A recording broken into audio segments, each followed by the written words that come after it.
MGM Production says Nick Bosa did an interview today, and he was very eager to return and be a leader. Do you think he can lead so early in his career like Fred Warner? If so, do you change your mind about trading him? Now, you guys don't want to trade him as much as I do, but I think this is definitely a legit question. So, do you think Nick Bosa can be a leader on this team, and why? Yeah, I think he's already a leader on the team just with his play and the energy that he brings. I think he fits right in with, I think him and Fred Warner both are very similar in what they bring to the table as far as their overall ability, and it's matched with the way that the guys want to follow them. So I think on the defensive side, they're pretty well set with leaders. It's the offensive side where they have more of an issue. I think having him back, just leading by example, showing guys that you can get 9.5 sacks, 10 sacks, and showing that high number that Kerry Hyder was putting out last year, but was the only one that was putting up that number. That would just be huge for his leadership prospects of just leading by example. And I think that'd be big. I don't know him personally of what he can do motivational wise, but if you're getting 10 sacks, other guys kind of want to match you, I think, and maybe Eric Armstead can push his number up by just trying to keep up with what Bosa's doing. And obviously not keep up exactly, but Sorry about that. No, you're good. My finger slipped. Something that just popped into my head right now is when we were talking about Frank Gore a couple of weeks ago, and I was an advocate that the 49ers should bring Frank Gore back. He could be a leader. And Grant, you brought up the point that it's hard to be a leader if you're not on the field. The best leaders are having an impact on the game. That is Nick Bosa. Nick Bosa inspires people with his play. He's a full effort guy, does not take plays off, leaves everything out on the field. And other players admire that. They see that. They try to replicate it. So I do believe that Bosa can be a leader early on in his career. And he was extremely young. He's younger than Javon Kinlaw. He's younger than Javon Kinlaw, even though he came into the league a year early. And to answer this last part of the question, do you change your mind about trading him? I only trade Nick Bosa if it's a player like Deshaun Watson, because I just view a franchise quarterback on a much higher level than an extremely good pass rusher. And Grant, I know you laid out like this 10-step trade scenario where you had Bosa. I don't know if I would do that for the second overall pick, but for a player like Deshaun Watson, I would absolutely. It's a great question. I do think I've been around Nick Bosa. I think he has a leader's temperament. He was talking like the leader of the team as a rookie. He has a very big perspective. He sees the whole game, not just the defensive line. And he calls it like it is. He's not one of these guys like Mike McGlinchey who's like, we're not that bad. Like he'll be like, he was the one guy after they lost to the Falcons in 2019 who said we were flat. That was unacceptable. Even Kyle Shanahan said they weren't flat. Bosa's like, no, it was unacceptable. We were flat. It's not how we play. Okay, this guy's a leader. No question about it. Almost more so than Fred Warner. Nick Bosa's confidence in when he speaks and when he evaluates the team is like nothing I've seen really from a young guy. I mean, I can't. It's remarkable. It's like Richard Sherman-esque. That's what it's like. It's like Richard Sherman-esque, just in a quieter voice. That being said, as Nick said, you can't lead from the training room. You just can't. And he was gone this year. He was gone his last year at Ohio State. That's why I would like to trade him, because I think he doesn't have durability. It's a trait he lacks. Unfortunately, I could be wrong. That's the pattern I see. And so the fact that he wants to be a leader, does that change my mind about trading him? No, it doesn't. But it underscores what a tremendous player you are trading and why Nick's saying only for Deshaun Watson. And I'm saying why actually the number 2 pick is a hell of a nice return as well. But it's like the highest of the high. He's considered maybe a top 5-3 player in the NFL when healthy. So it's got to be for some serious return. It's the best trade chip the Niners have, and it's nice to at least figure out what it's worth.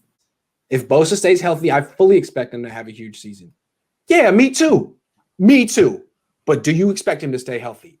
That's the question. I'm gonna say real quick on that one, because I had been myself last time and I was going to jump in after.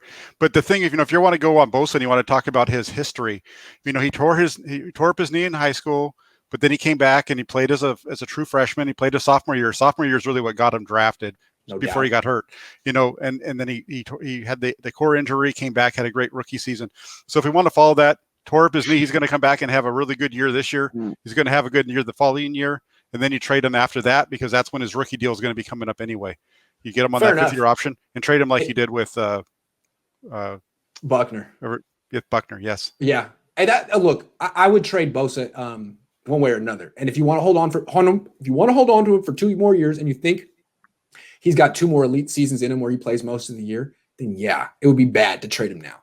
I just feel like, I don't know, scared that this knee injury was worse than the previous one, that he's going to be on a pitch count this year. I don't know. But I'm just always scared. I'm a worrier. It comes with being Jewish. It's genetic. So one more thing. People attack me on my YouTube channel because I recently said the Niners aren't an elite level team because they are too many issues. Nice to see you guys agree. Yeah, I think they're in the middle of a reload, not a rebuild, but I just see that it's a very tough position in this NFC West.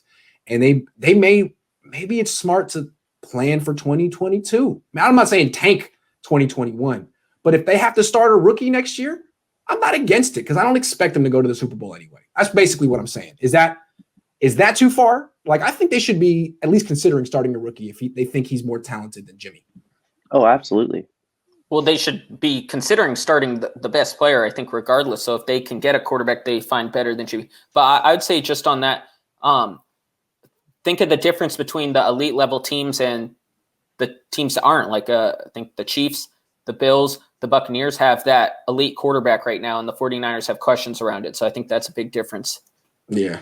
One more from – oh, sorry. Go ahead. The other thing on that is the 49ers have some elite talent, but the problem with their elite talent is that they get hurt. Yeah. So, that's they have I wrote an article about this a while ago. They have a strong core, but that core gets injured too often for you really to be able to trust that. Right. And so my elite plan is to turn Nick Bosa and George Kittle into basically 4 top 10 picks and rebuild the future of the team. Maybe it's impossible. It's never been done before, but that's my thought process. Like, yeah, they're the core of their team and they're great, but they get hurt too much. It'd be nice to cash in on them before they have really given the injury prone label and the value isn't there. Because right now, I think Kittle and Bosa are 2 of the most valuable players in the league in trades. I mean, honestly, if you offered Bosa and Kittle together for Deshaun Watson, I think you'd get pretty close. Pretty close. Well, and that's an interesting thing of what you were saying with not rebuilding is retooling. And that's what the A's always called when they trade their players is they call it retooling. And they get their guys in and it's supposed to be a 2-year window. And then they're back in the playoffs. Like they were in the playoffs 2012, 13, 14. And then they rebuilt. And then 2018, they were back in the playoffs. And that's kind of what you were saying with the Niners is that kind of route.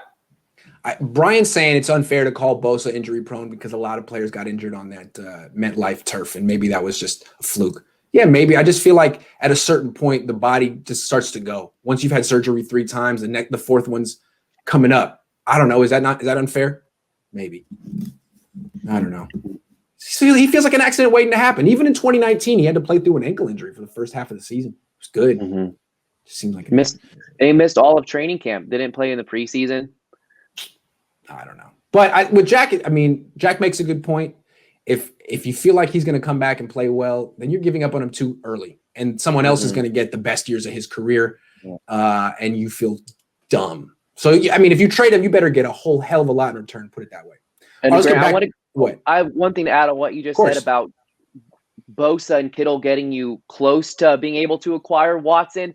That's where, personally, I give up a lot for Watson, but that's where I draw the line when you're giving up 2 of your 3 best players, and I consider that to be Kittle, Bosa, and Warner. And we just talked about how his team already lacks leadership, and Kittle and Bosa are the 2 that are leaders naturally, and their play on the field speaks for itself. So that's where you got to give up those first-round picks opposed. They absolutely have to. I wouldn't do it there, though. No, I'm with you. I wouldn't trade Kittle and Bosa for 1 player.